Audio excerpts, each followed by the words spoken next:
মা, কেমন আছো মা? কোথায় আছো তুমি? জানো মা, আজ প্রতি মুহূর্তে তোমার কথা খুব মনে পড়ছে। বহুদিন পর আজ আবার অঝরে কেঁদে চলেছি। আজকের দিনটার কথা তোমার মনে আছে মা? কেউ মনে রাখেনি কখনো। শুধু তুমি সবার অলক্ষ্যে একটু পায়েস দিয়ে যেতে আমায়।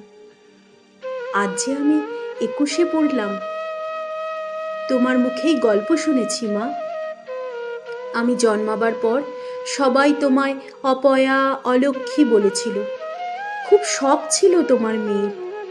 2 ছেলের পর মেয়ে হলাম ঠিকই, কিন্তু আমাকে তৈরি করার সময় ভগবানের অভিমানের ভাগটা এতটাই বেশি ছিল যে আমাকে তৃতীয় লিঙ্গ বানিয়ে দিল। সবাই তোমাকে বলল যে অনেক পাপ করলে নাকি এমন সন্তানের জন্ম হয়।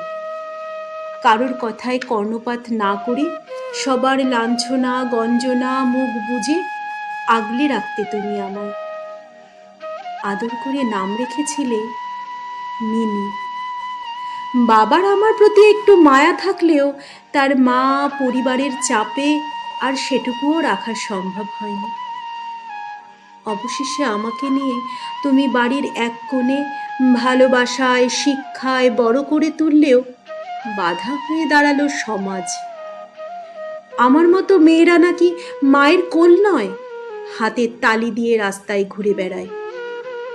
অনেক লড়াই করেও তুমি শেষ রক্ষা করতে পারলে না।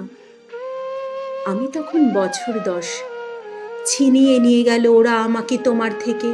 আলু থালু চুলে খোলা আঁচল ছ্যাঁচড়াতে ছ্যাঁচড়াতে চোখের জলে বুক ভিজিয়ে ছুটে গেলে তুমি, কিন্তু আটকাতে পারলে না। সেদিন আমি হয়ে উঠলাম মিনি থেকে মনিকা। তারপর আর সমাজ আমাকে পিছন ফিরে তাকাতে দেয়নি। আমি যেখানে এসেছিলাম তার খানিক দূরের এক মন্দিরে আজকের দিনে সবার অলক্ষ্যে পায়েস দিয়ে পুজো দিয়ে যেতে তুমি। মন্দিরে জন্মদিনের পুজো দেওয়া পায়েস প্রসাদ হিসাবে বরাদ্দ ছিল আমাদের মতো বৃহন্নলাদের। আর তাই তোমার বানানো পায়েস তোমার অজান্তেই পেতাম আমি। জানো মা, 2 বছর আগে এক বাড়িতে বাচ্চা নাচাতে গিয়েছিলাম আমি। আমার অতি কাছের মানুষ, রক্তের সম্পর্কের মানুষের বাড়ি।